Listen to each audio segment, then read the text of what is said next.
Are you planning a trip to Italy but only have 1 week? Well, what can you do in such a short time? Well, stay tuned because today we're going to tell you all you need to know about visiting Italy in One. 1 week. Andrea and I live in Italy and we travel all around the country all the time. Yep. And for this reason, we want to share our knowledge with you so that you can have your best Italian experience. Absolutely. So without any further ado, let's get into it. Absolutely.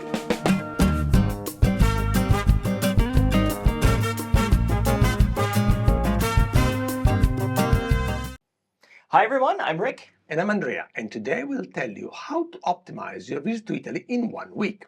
But first, if you like travel-related videos like this one, now it's a great time to hit the subscribe button down below so you never miss any future videos. Yeah, and while you're at it, why not share the video on social media? Absolutely. Your friends will thank you for it. Let's begin. If this is your first time in Italy and you only have 1 week, well, then this is what you should do. You should start your trip in Rome. Rome is probably the most iconic city in Italy. It is the birthplace of the Western civilization, and it's also the capital of Italy, and its most important city. And it is the easiest city to reach it from North America, South America, and Asia. So plan to spend at least 3 nights in Rome. That's really good advice, actually. Yeah. Rome main airport is called Leonardo da Vinci Airport, and it's located in the town of Fiumicino, that is about 30 kilometers west of the city center. Consider that from the time that you plan lands to the time that you will be in the city center, you will need at least 2 hours to clear custom, get your bags, and travel to the city center. To travel from Fiumicino Airport to the city center of Rome, you have a few options.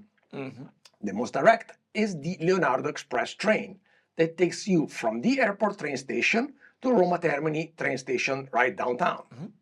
The train ride takes 32 minutes non-stop, and at the time of recording costs 14 euros per person one way. Yeah, actually the train runs every 15 minutes. Yeah. And you can buy your tickets online using this QR code right here, which allows you to buy and validate Italian train tickets quickly and easily, and most importantly, it's available in English. Yeah, absolutely.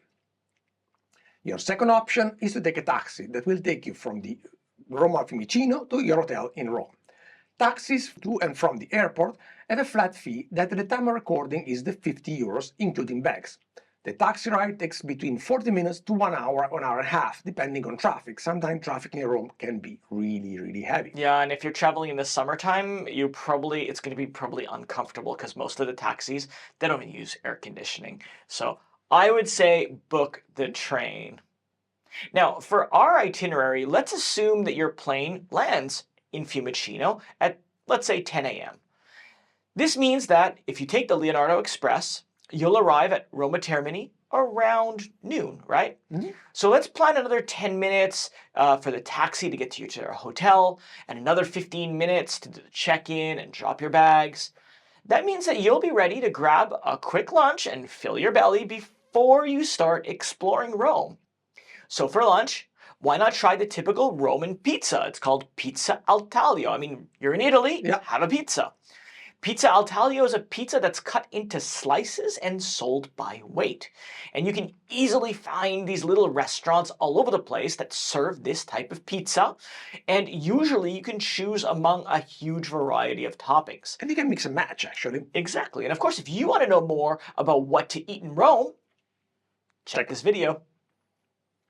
Now, on your first afternoon in Rome, you can explore the area around Teatro Marcello. This area is really quite amazing, and it's never really that busy. Not really. Nearby, you can also explore the Campidoglio. I don't know why, I just like saying that. It's a beautiful piazza designed by Michelangelo himself. Yes. Right? And it's free. Lastly, you can walk around the area, the Jewish ghetto area, where you're going to find tons of traditional Roman Jewish restaurants for dinner. Absolutely delicious. Must try. The following day, we recommend starting at the Trevi Fountain early in the morning, maybe around 7 a.m. to avoid the huge crowd that usually are at the Trevi Fountain. Take a few pictures at this iconic place and maybe throw a coin over your shoulder for good luck. From there, you can walk about 10 minutes to the Spanish Steps. If you arrive there before 8 a.m., you will be able to see this great sight while it's still nice and quiet. And there's something to be said about Rome with no people. Absolutely. From there, it is a short metro ride to the Colosseum, where you can arrive bright and early. Try to get there before 9 a.m. to avoid the huge crowds, and because you watch our channel, you'll have already bought your skip the line tickets in advance, and you can walk in the Colosseum without waiting in line, which is very important. Yes, absolutely. Now, here's a pro tip from a local, right? If you want to take the most iconic photo of the Colosseum, this is what you have to do. Come on. Right next to the metro station exit, on the right, you're going to see some steps. Walk up, and you'll arrive at one of the best spots, or probably the best spot, to take a photo of the Colosseum, and maybe even have a snack. Someone knows about that. Now, after visiting the Colosseum inside, you can go and visit the Forum, which is also included in the same ticket. And you'll spend most of your morning visiting these two sites. After lunch, consider taking a stroll down to the Pantheon area and check the stunning Piazza Navona that used to be a stadium in Roman times. Yep. At the center of the piazza, you'll absolutely notice the Fountain of the Four Rivers, designed by Bernini, and then you can have an aperitivo in one of the many restaurants in the area, and you definitely won't be disappointed. This is right? one of the most beautiful piazza in Rome, and my favorite actually. Your third day in Rome can be dedicated to the Vatican Museum, the Sistine Chapel, and the St. Peter's Basilica. With these sites, getting in without a ticket, it is, well, impossible. All tickets must be bought in advance. Technically, you can buy it on site, but it's always super busy. Yeah. So if you want to see the Vatican and the museum and the Sistine Chapel and the Basilica, you can scan this QR code that will allow you to buy the tickets for the three sites with reserved time. And yes, you can get to the skip the line tickets. Absolutely. And go walk straight in. Exactly. Now, visiting the Vatican for the first time will probably take you 3 to 4 hours or more. Even for us, who's done it many, many times, we can't get out in less than 3 hours. Exactly. Now, after you're done at the Vatican, take a stroll down Via della Conciliazione to Castel Sant'Angelo. And this huge fortress was built on top of the Emperor Adrian's mausoleum, and it serves as a fortress for the Popes. Right, for many centuries. Yep. And of course, for your last night in Rome, consider going to our favorite area, Trastevere, for dinner, for some of the most authentic and delicious Roman food. What is your favorite Roman food, by the way? Oh, from no chance, it's cacio e pepe is one of my favorites. Cacio e pepe is delicious. Cacio e pepe is delicious. I think carbonara is delicious. Carbonara is delicious. And Greece is actually really, really, really good. Yeah. You know, you should actually watch this video up here about Roman food. Yeah. Absolutely. The morning after, it is the time to move on our next destination of your Italy in 1 week itinerary and catch the train to Florence. Yes, Florence is a beautiful city. Absolutely. The train ride is 1 hour and 36 minutes if you catch a fast train. So you can catch a 9 a.m. train and you'll be in Florence at 10:36 a.m. One very good thing about Florence it is that the fact that the city is really walkable and all the attractions are very close to each other. Also, the train station is right in the city center, only 10 minutes walking from the Duomo. We suggest you spend 2 nights in Florence, and you'll see why in a minute. After you drop your bags at the hotel, you can go and grab some lunch at the beautiful San Lorenzo market, where you can actually experience a great variety of luncheon options. Walking through this market, it's total pleasure, and you can admire, check out all the different stores that sell product from Tuscany, sells wine, and even you get a little wine tasting. And by the way, it's on the second floor. It's on the top floor, right? Top floor is the restaurant, yes. After lunch, you can walk a few minutes away from the market and go to the Galleria dell'Accademia to visit Michelangelo's David. Again, because you watch us, you know that you need to get your tickets in advance to avoid the long line at the ticket office or to avoid the fact that it's sold out. Okay, so the next day, just like we explained in Rome, we suggest you to start your day early and visit the Duomo first. Because the Duomo is probably the most beautiful churches in Italy and maybe even in the world, beating the Vatican and St. Peter's. And outside, at least. Outside, yes. Now, if you want to go inside, you do need to buy your tickets in advance. Then, after you visited the Duomo, you can walk down the Via dei Calzioli. Calzaioli. Sure, to visit the Piazza della Signora. Signoria. Signoria. Wow, it seems like you never lived in Italy. No, tell me about it. Now, this piazza was the political center of the city of Florence in the Renaissance time. This beautiful Palazzo Vecchio was the government, was the palace of the government of Florence.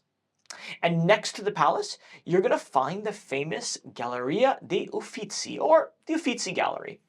And this is probably the most important museum for paintings in Italy, where you'll admire some of the most beautiful masterpieces from Giotto, Botticelli, Raphael, and of course Michelangelo. Now, you might have guessed that if you want to visit the Galleria, guess what you need to do, folks? Scan this QR code and you'll be able to go. Otherwise, you can wait in line forever. If there is, right? It might already be sold out. Okay, so after the Galleria, you can then take a stroll over to the amazing Ponte Vecchio. It's the oldest bridge in Florence and probably the most iconic. And this is a site where you have to take some of the most beautiful photos in the area. And to end the exploration in the city, we recommend you to grab a taxi ride and have them take you to Piazzale Michelangelo, where you can admire probably the most beautiful view of Florence or of the world. Yeah, especially at sunset, it's absolutely amazing up there. And then you can either walk back for dinner or take a taxi back. Speaking of dinner, definitely try the bistecca fiorentina. This is a T-bone steak, usually cooked medium rare, and sliced to share. So definitely share it because it's totally worth it. And by the way, if you want to download a walkable map of Florence, check this video up here. Absolutely. The following day, you have a few options to choose from. You can stay in Florence and continue exploring this amazing city. Option number 2, you can take a train to Pisa to go see the famous Leaning Tower. The train ride takes a little over an hour. From Pisa Centrale train station, it is a 20 minutes walk to the tower, and the walk is very, very pleasant in the old city center of Pisa, and it's really beautiful down there. Your last option is to take a tour of Tuscany from Florence with some wine tasting. Hello. Tuscany is Chianti land, and it would be a shame going on a tour and not tasting some of the best wines that Italy has to offer. Right, and if you happen to see me there, you can, let's go wine tasting together, right? I mean, yes. Give me a like on this video if you like the idea of going wine tasting together. There are plenty of tours to choose from, and you can take a look at this QR code for some of the good options in Tuscany. Definitely. And the morning after, if you don't have a headache, is the time to go on your last leg of your 1-week itinerary in Italy. And that means catching another early train to Venice. The train ride from Florence to Venice takes about 2 hours and 15 minutes. So if you leave at 9:20, you'll arrive at Venezia Santa Lucia just before lunch. And depending on where you're flying back home, you can spend 1 or 2 nights in Venice. If your flight departs from Venezia Marco Polo, then you get to spend 2 nights in Venice.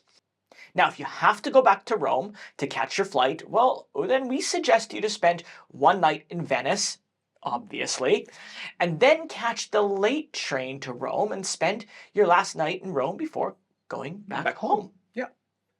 To go back to Rome from Venice, the train takes about 4 hours from the Venezia Santa Lucia train station to Roma Termini. If you only have 1 night in Venice, you can follow the itinerary that we just posted on our video.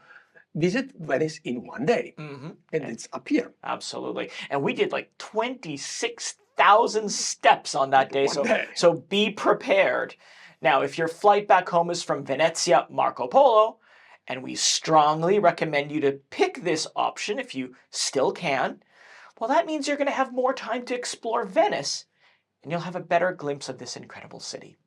If you stay in Venice for 2 nights, you can take a little side trip to the island of Murano and see some glass blowing, or you can admire some of the beautiful colored homes in Murano, right? In the Venetian Lagoon. Yeah. Well, folks, this concludes our video about how to visit Italy in 1 week. You can imagine that 1 week is not enough time to visit Italy, but at least with this itinerary you are able to get your feet wet and see some of the most iconic spots that Italy has to offer. Feet wet and stomachs full, right? Absolutely. As usual, if you have any question, do not hesitate to leave a comment below. We love to hear back from you and answer your question the best we can. Also, please let us know how your trip went, what you saw, and what you liked and what you didn't like during your visit. This will help us to come up with more videos like this one about Italy. In the meantime, yes, we'll see you on our next video. Ciao. Ciao.